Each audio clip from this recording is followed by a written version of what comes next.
श्री शिवाय नमस्तुभ्यम। मालेगांव में होत हुए शिव महापुराण के कथा में के कुछ अंश भोलेनाथ में जल कैसे चढ़ाए ओखर बारे में बताए। ठीक है, ये जलाधारी है कोई पिट्ठी का जिस पर ये शिवलिंग रखा हुआ है। ये जलाधारी, बीच में अशोक सुंदरी, इधर गणेश जी, इधर कार्तिकेय जी, जिसपे शिवलिंग रखा हुआ है। ये माता पार्वती जी का हस्त कमल। ऊपर से जो एक एक बूंद पानी नीचे गिरता है वो शंकर भगवान की 5 बेटियां जया, विषहरा, दौतली और देव।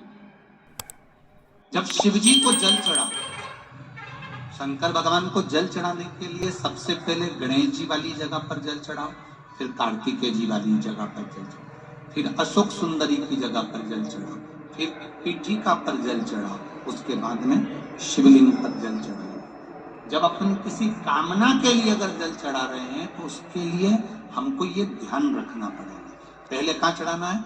जहां से पानी नीचे गिरता है तो राइट में गणेश जी, लेफ्ट में जो एक भाग होता है, यहाँ पर अपन ने जल चढ़ाया गणेश जी को, यहाँ चढ़ाया कार्तिकेय को, बीच में एक मोटी सी लाइन होती है जहाँ सुख सुंदरी विराजमान होती है, वहां जल चढ़ाकर और फिर जल को चारों तरफ घुमाने के बाद फिर शिव जी को समर्पित। एक बात और याद रखिए, जिन बेटे बेटियों की शादी नहीं हो रही, 30 साल 32 साल 35 साल 40 साल 28 साल 27 साल हो गए, उनसे निवेदन है कि जब भी आप देवादिदेव महादेव को जल समर्पित करें, जल चढ़ाने के बाद शुरुआत भी अशोक सुंदरी से करें और चढ़ाने के बाद में समापन भी शिवलिंग पे चढ़ाने के बाद अशोक सुंदरी पर करें।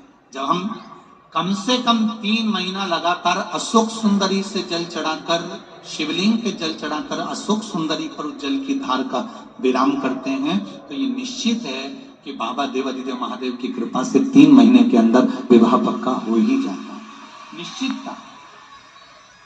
शिव को जल चढ़ाकर हम भगवान देवादिदेव महादेव की आराधना कर सकते हैं। एक एक सुंदर औलाद भी तुम्हारी है पर बचपन में सोएगी तो अच्छी लगेगी, और बड़े होकर सोएगी तो अच्छी नहीं लगेगी। उसी तरह परमात्मा कहते हैं, जो समय गया जान दो, उस समय तुम सोते रहे कोई बात नहीं, नहीं मंदिर जाते थे कोई बात नहीं, शिवालय नहीं जाते थे कोई बात नहीं, पर अब तुम बड़े हो गए हो, तुमने शिव पुराण की कथा सुन ली है, तुम जाग गए हो, तो अब समय बर्बाद नहीं करना है, कर्म के प्रति जागृत होना,